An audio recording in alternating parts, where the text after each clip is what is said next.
Serez'de bir pazar yeri düşünün. Kalabalığın ortasında bir dar ağacı yükseliyor. İdam edilecek kişi sıradan biri değil. Bir zamanlar devletin en yüksek hukuk görevlerinden birine gelmiş, kitapları medreselerde okutulan bir alim. Adı Şeyh Bedrettin. Onun hakkını verilen kararsa yüzyıllardır tek bir cümleyle anlatılıyor. Kanı helal, malı haram. Yani ölümünü hükmediliyor ama malına el konulmuyor. Ailesinin hakkı korunuyor. Peki bu ne demek? Suçu kesinleşmiş bir isyancı mıydı, düşünceleri tehlikeli bulunan bir hukukçu mu, yoksa ikisinin arasında kalan çok daha karmaşık biri mi? Gelin hükmü hemen vermeyelim. Çünkü bu dosyada yalnız Bedrettin değil, onu anlatan kaynaklar da sorgu masasında. Karanlık arşiv, kapanmış görünen dosyaları geride kalan kanıtlarla yeniden açıyoruz. Önce onu tanıyalım. Bedrettin, Edirne yakınlarındaki Simamla'da dünyaya geldi. Doğum yılı kesin değil, kaynaklar farklı tarihler veriyor. Torununun yazdığı eserde 1359 öne çıkıyor. Babasının gazi ve kadı olduğu anlatılır. Annesi Melek Hatun ise Rum kökenli, sonradan Müslüman olmuş bir kadındı. Yani daha doğduğu evde farklı kültürlerin birbirine değdiği bir dünya vardı. Eğitim yolculuğu da dönemin haritasını önümüze seriyor. Edirne, Bursa, Konya, Kudüs ve Kahire. Fıkıh, mantık, astronomi ve felsefe okuyor. Kahire'de bilgisini öyle kabul ettiriyor ki Memlük Sultanı Berkok'un oğlu Ferec'e ders veriyor. Bir düşünün, sınırdaki küçük bir kasabadan çıkan genç, çağının en önemli bilim merkezlerinden birinde sarayın hocası oluyor. Fakat Bedrettin yalnızca hukuk kitaplarının arasında kalmıyor. Kahire'de tasavvufa yönelmesi hayatında yeni bir kapı açıyor. Bir yanda kuralları yorumlayan hukukçu, diğer yanda insanın iç dünyasını anlamaya çalışan mutasavvıf. Yazdığı eserler onun ciddi bir din ve hukuk bilgini olduğunu gösteriyor. İşte bu yüzden ileride hakkında verilecek hüküm de kolay olmayacak. Burada çok önemli bir ayrım yapalım. Bedrettin bugün sık sık her şey ortak olsun fikriyle anılıyor. Hatta yarın yanağından gayrı her şeyde ortağı sözü ona aitmiş gibi anlatılıyor. Oysa bu dize yüzyıllar sonra Nazım Hikmet'in yazdığı destandandır. Bedrettin'in günümüze ulaşan kendi eserlerinde açık bir ortak mülkiyet çağrısı yoktur. Bu düşünce daha çok Böklüce Mustafa'ya, takipçilerine ve sonraki yorumlara bağlanır. Şimdi ülkenin durumuna bakalım. 1402 yılında Ankara Savaşı kaybediliyor. Yıldırım Beyazıt Timur'a esir düşüyor. Ardından Osmanlı tahtı için şehzadeler arasında uzun ve yıkıcı bir mücadele başlıyor. Fetret devri. Merkezi düzen zayıflıyor, şehirler el değiştiriyor, halk savaşın ve belirsizliğin yükünü taşıyor. Kısacası herkesin yarını tahmin etmeye çalıştığı ama kimsenin başaramadığı bir dönem. Rumeli'de üstünlük kuran Musa Çelebi 1411 yılında Bedrettin'i kazasker yapıyor. Bu görev yalnızca yüksek bir hukuk makamı değil, kadıların atanmasında ve ordunun hukuk işlerinde etkili bir konum. Bedrettin artık olayları dışarıdan izleyen bir alim değil, iktidarın tam merkezindeki isimlerden biri. Kurduğu ilişkilerde Rumeli'nin farklı bölgelerine kadar uzanıyor. 1413 yılında Mehmet Çelebi kardeşi Musa'yı yenip yönetimi ele geçirince eski kazaskerin konumu bir anda değişiyor. Bedrettin öldürülmüyor, ailesiyle birlikte İznik'e gönderiliyor ve kendisine maaş bağlanıyor. Fakat şehirden ayrılamadığınız bir rahatlık yine de rahatlık sayılır mı? İznik, onun için duvarları görünmeyen bir gözetim yerine dönüşüyor. 1416 dolaylarında Batı Anadolu'da iki ayrı ayaklanma yaşanıyor. Karaburun çevresinde Böklüce Mustafa, Manisa tarafında ise Torlak Kemal öne çıkıyor. İkisi de Bedrettin'le ilişkilendiriliyor. Fakat dikkat, bu hareketlerin aynı merkezden yönetildiği, tam olarak ne zaman başladığı ve Bedrettin'in doğrudan emir verip vermediği kesin değil. Baştaki sorumuzu hatırlayın. Bu dosyanın düğümü tam burada. Böklüce Mustafa'nın çevresinde Müslüman ve Hristiyan köylülerin birlikte hareket ettiği anlatılıyor. Bazı kronikler ortak yaşamdan, ortak sofradan ve mal paylaşımından söz ediyor. Ancak bu bilgileri çoğunlukla hareketin karşısındaki kalemlerden okuyoruz. Gerçekten yeni bir düzen mi kuruluyordu, yoksa devletin gözünde tehlikeli görülen topluluk sonradan daha da büyütülerek mi anlatıldı? Kesin cevap yok. Bildiğimiz şu: devletin gönderdiği ilk kuvvetler Karaburun'un zorlu geçitlerinde yeniliyor. Ardından ikinci müdahalede sonuç vermiyor. Küçük görülen hareket merkez için ciddi bir güvenlik sorununa dönüşüyor. Artık mesele birkaç köyün itirazı değil, devlet otoritesinin açıkça sınandığı bir mücadele. Sonunda Bayezid Paşa yanında genç Şehzade Murat'la bölgeye geliyor. Büyük kuvvet karşısında direniş kırılıyor ve çok sayıda insan hayatını kaybediyor. Börklüce Mustafa'nın da ağır işkenceden sonra öldürüldüğü aktarılır.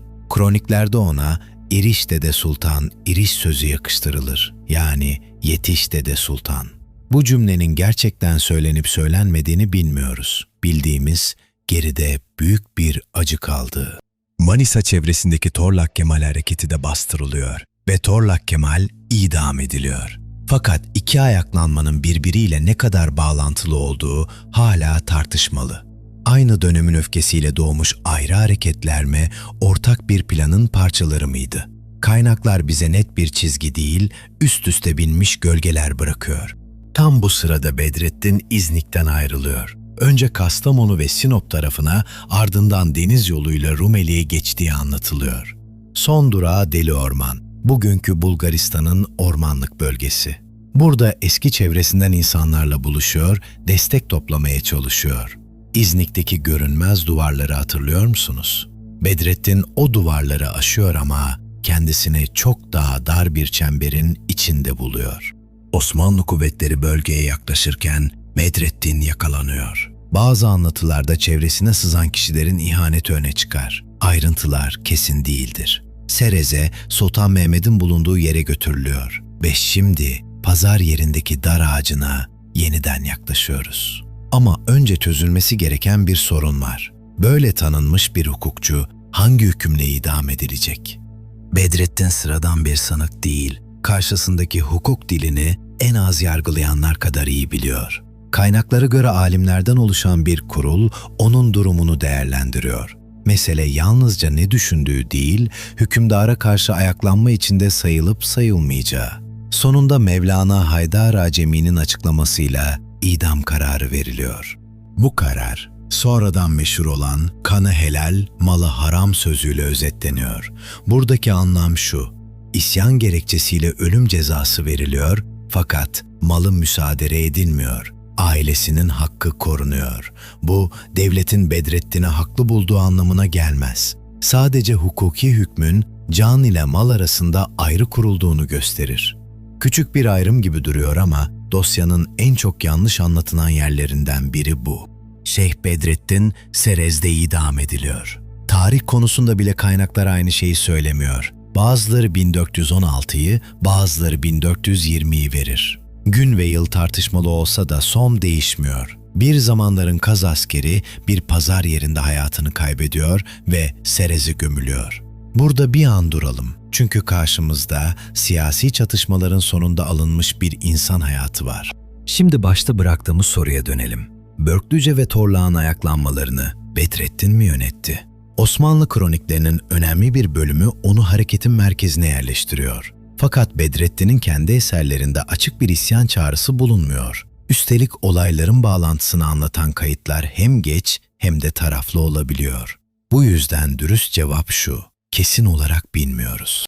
Peki ya fikirleri? Ortak mülkiyet, dinler arasında eşitlik ve yeni bir toplum düzeni doğrudan onun programı mıydı? Yoksa takipçilerinin uygulamaları daha sonra Bedrettin'in düşüncelerine mi eklendi? Bir öğretmenin söyledikleriyle adını hareket edenlerin yaptıkları her zaman aynı şey değildir. Fakat tarih ikisini birbirinden ayırmaya her zaman özen göstermiyor.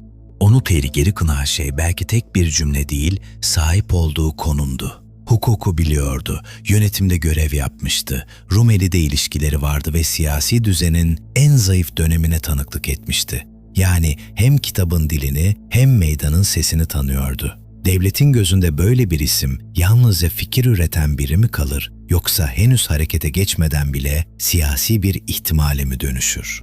Bedrettin'in hikayesi ölümünden sonra da yerinde durmuyor.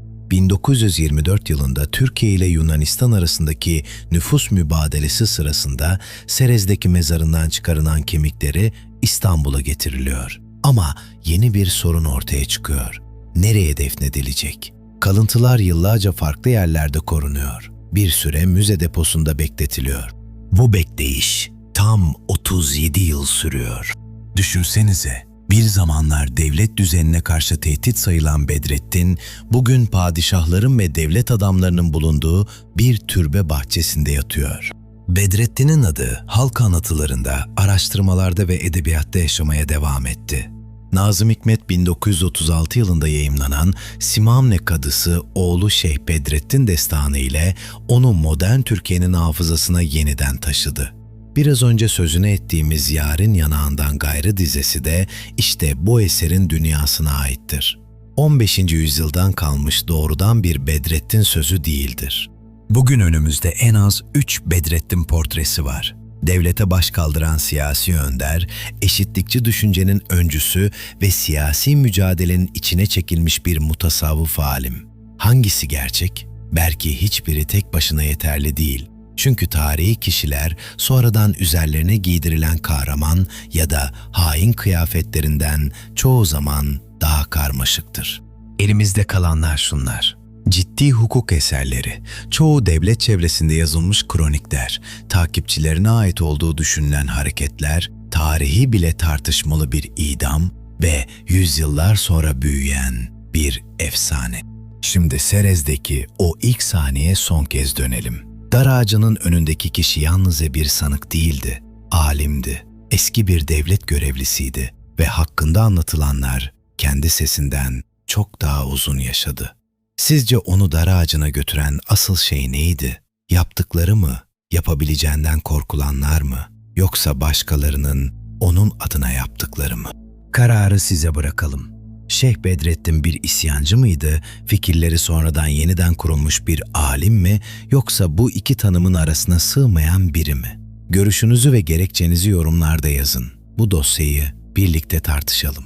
Bu, Karanlık Arşiv'in 4. dosyasıydı. Arşiv kapanmıyor. Bir sonraki dosyada yeniden buluşuyoruz. Video hoşunuza gittiyse beğenmeyi ve Karanlık Arşiv'e abone olmayı unutmayın.